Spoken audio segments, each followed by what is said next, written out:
he has fallen in love with Fernandina. And I suspect that in years to come, you're going to hear from him because he's not afraid to shout. Unfortunately, he didn't go to FAMU. That's okay. I gave y'all love though. I did. Morehouse and Georgetown graduated last year. But let me talk a little bit about some things that concern me. But I want to acknowledge people who are really special to me. These two right here, Robert and Wanda Blue, they are so much a part of our lives. They are that they take care of my sisters, Ellen and Bill, while I'm away in Tampa. I just must acknowledge them for their faithfulness and their loyalty. All right.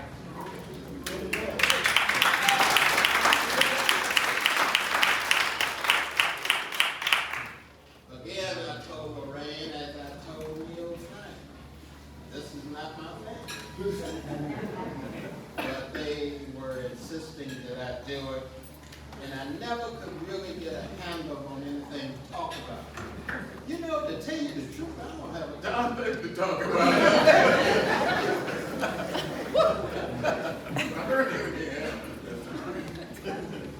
Well, yesterday, I visited during the chapter 2, I visited the museum, then I went next door to the library, and I'm telling you, I was impressed with the museum and how it's put together.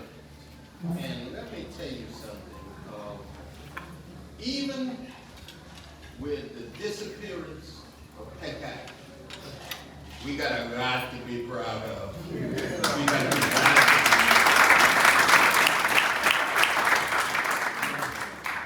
I can talk about my years growing up in Peck with a disaster person. My first and second grade teacher. Next to my mother, Pearl, she was the sweetest lady in America. But then when I got to third grade, there was a lady named Daisy Cook. Yeah, Daisy Cook. She, Coco, yeah. Birthday. Coco. She met me at the door. She stared me down. I tell you, she'd have made my dog tough back away. She was tough. And she was tough the entire year. Bernard Miller, James Bernard Miller, who we lost to the Vietnam War, was my best friend. And he and I sat across from each other. And we were the spitball champions.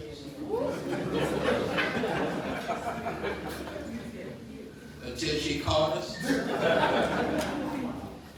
Then his Uncle George took care of him, and Charlie Allen sure enough took care of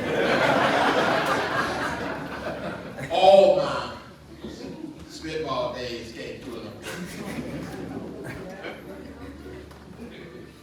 When I entered high school, of course, here came stumbling along my brother Charles, and he sort of came there teaching and whatever, and sort of interrupted my flow. He wanted, my mother said, "Don't you embarrass your brother. You better know how to act." And so I knew how, or learned how to act.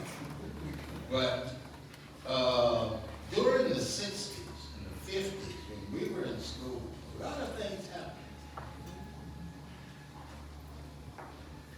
segregation decision came down on May 17, 1954. That was huge. Sputnik went into orbit by the Russians in 57. The highway, interstate highway system was started during the 50s. And then in the 60s came the first presidential debate that we're going to see some of that later in the week. And the first debate was between Kennedy and Nixon.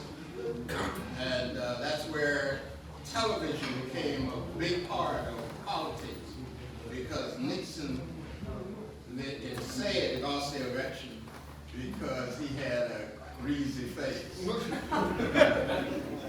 He wasn't very cool under pressure. But also, Cuban Missile Crisis. We thought it would all be over in 62. The assassination of a president in 63. And in 1964, of course, we had the passage of the Civil Rights Act. And everyone said that the South would never forgive the nation for this passage. And I think in many respects, the South has not forgiven for this passage. But here we are. And so I went on to Vietnam and the Army and all of that. And then, of course, I returned, graduated, and eventually ended up in Hillsborough County Board of County Commissioners. And I'll tell you something.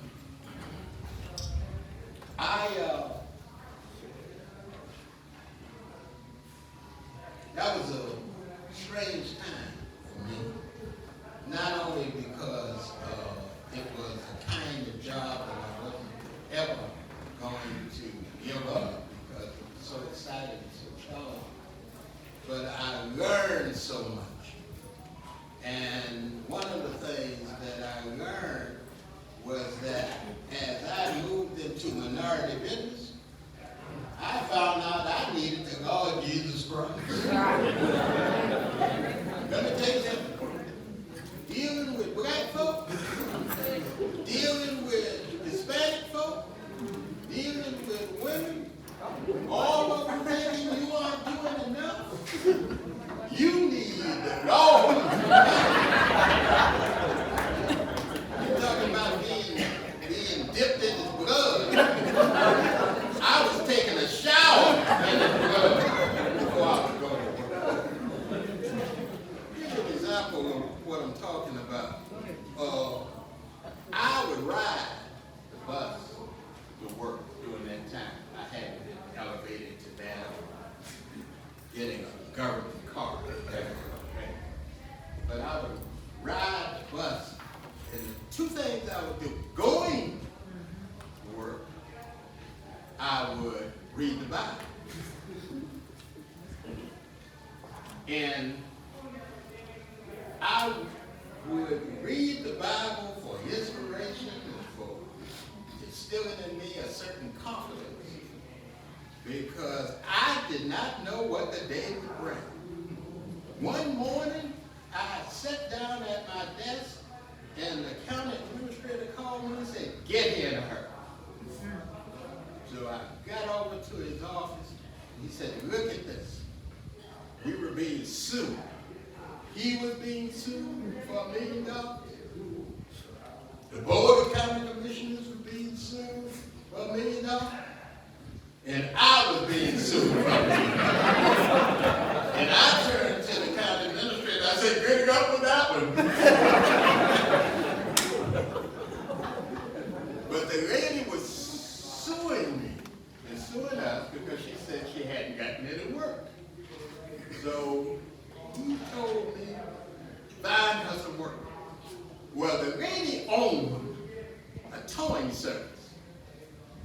Now, if you can picture a towing service where the tow trucks are soft pink, you have her truck.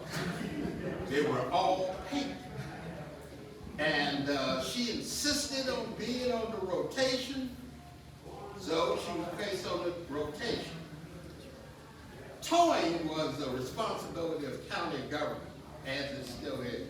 The county's entitled to charge of so many different factors. We're even in charge of cremations and indigent burials and all that. But she received a call from the Tampa Police Department to come pick up a stolen car.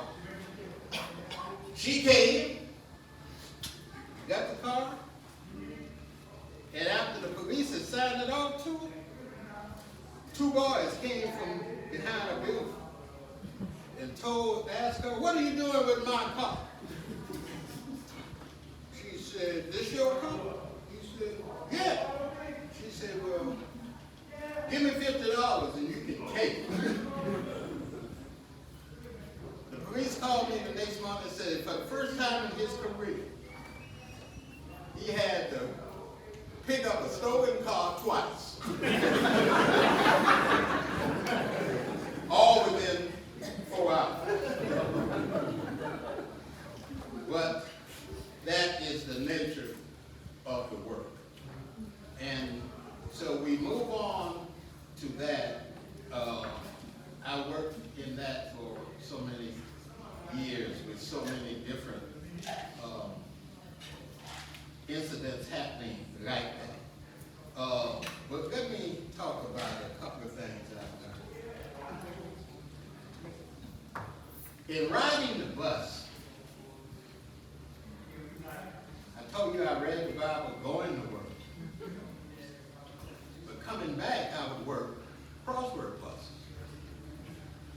And I would sit up there, and Anthony Range Funeral Home, Miami, she and I shared a flight back together one time, and I saw her fill out crossword puzzles in ink. And I said, "Wow." She said, "Oh, you can learn to do that. Just work at it every day." So I started doing it. One day, I was stopped on the street by a young man, and he said, "Did you get 7 down?" And I said, 7 down? He said, "Yeah, on the puzzle the other day." And I said, "No, not really. I think I had a problem with it." He said, "Yeah, you started me working crossword puzzles. From watching you on the bus, work that puzzle every day, it inspired me to want to do puzzles." First thing, one of the things I learned was that you don't know who's watching you. You don't know who is looking to you for inspiration. And that was an inspiring thing for me to learn. The other thing I learned was I remember a meme that Mr. Simpson used to say all the time. And that was, if you know nothing about the past, you will know nothing about the present, and you will have absolutely no conception of the future. And so my second thing I would offer to you tonight is that we are about, or on the verge of another hit. If you study hit, that guy studied hit, we start off burning the books. We start off controlling what is being taught. And then moves in with the rest. And don't be alarmed by a few black folk, politicians, running around saying they are on board. There were a few Jews on board back in the 30s.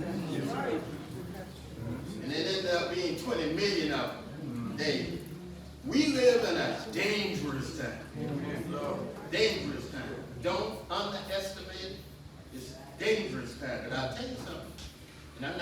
already named us. But I ain't voting for nobody who recommended I take bleach. Don't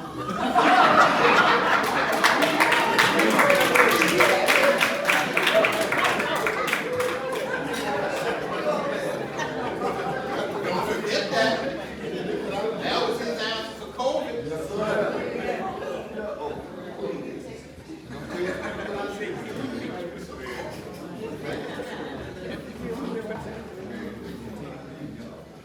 You know, we're getting old. I'm 76. In October, I'll be 77. Bob Warner came after me. Then they said this too.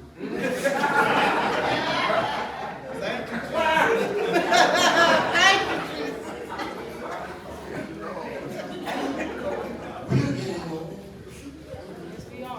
And all we're going to have is that museum in that life. That was our day and our time. You know, I used to be mad or get mad because they did not, one of the newer schools, they didn't name it Peck. But maybe that couldn't be. So I don't blame anybody for that. I remember working for Dr. Perry at FAMU. He sent me to Miami one time because he had been called into a confidential meeting regarding the future of FAMU. And they wanted to move FAMU to Jacksonville, where the University of North Florida is now. And so he told me, he said, I have an assignment for you, and you, of course, knowing you, you're going to keep your mouth shut. So I flew to Miami and I met with Gwendolyn Sherry, who was the state representative at the time. And I gave her the proposal.